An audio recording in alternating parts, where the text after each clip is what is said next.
So next up is Brock Peterson, who's going to take us from smart buildings to smart wires, where Mary Ann discussed ways to sort of alter demand at the end user. Brock is going to talk about how we can alter the movement of energy over the grid to get to those end users. We've all heard about smart grids, and in my mind, I'm imagining some new construction, a different grid. Really, but Brock's going to talk about how we can use the existing grid more efficiently. Brock? Thank you. Go, Brock. Mic on. Yeah. All right, so let's start with what the customer actually wants. They don't want an electron. They want a cold beer and a hot shower, or to put that in today's terms, we want to tweet and play Fortnite. We want these energy services to be cheap, reliable, and carbon-free. The legacy energy system provided these services with large dispatchable generation, one-way power flow, and well-understood loads. It takes multiple years for a new factory to come online. The energy system of today and the future has to keep Twitter running with intermittent renewables, dynamic power flow, and distributed energy resources. But did you notice what didn't change from the energy system of the past to the energy system of today? The wires here. The grid. And the grid really needs to catch up. Without having a smart grid, we have to build new transmission lines just to be able to interconnect a data center or to interconnect a renewable energy project. And this is having real effects today.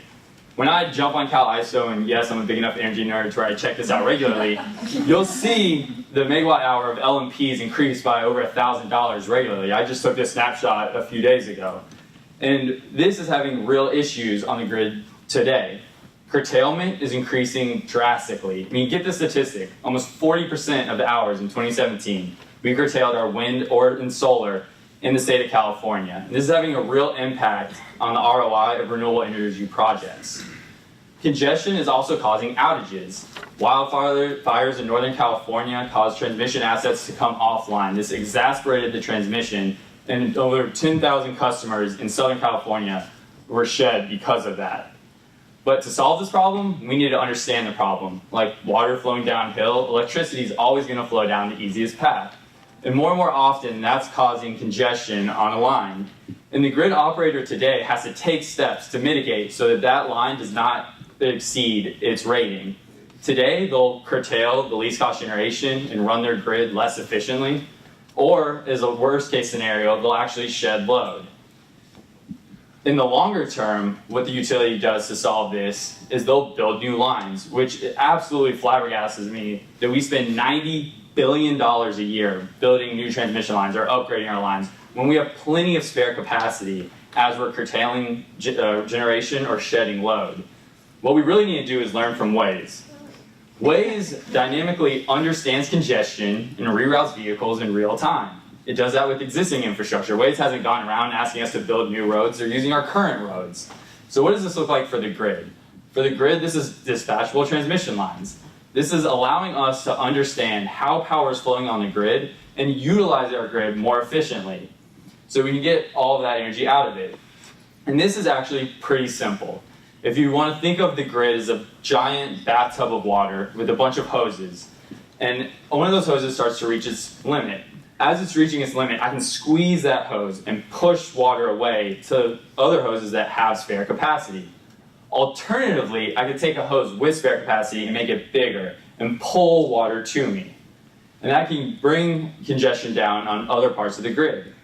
And with these pretty simplistic principles, Smart Wires is developing devices that operate exactly on them.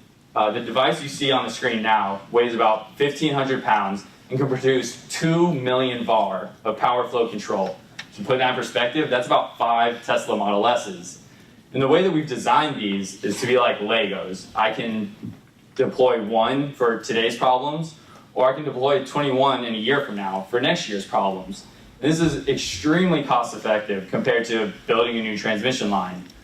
Not only are we building these fixed assets, we're also developing mobile technologies. I can pull this up to a utility and park it, and in about 8 hours have it deployed on their lines. And that can help prevent costly outages.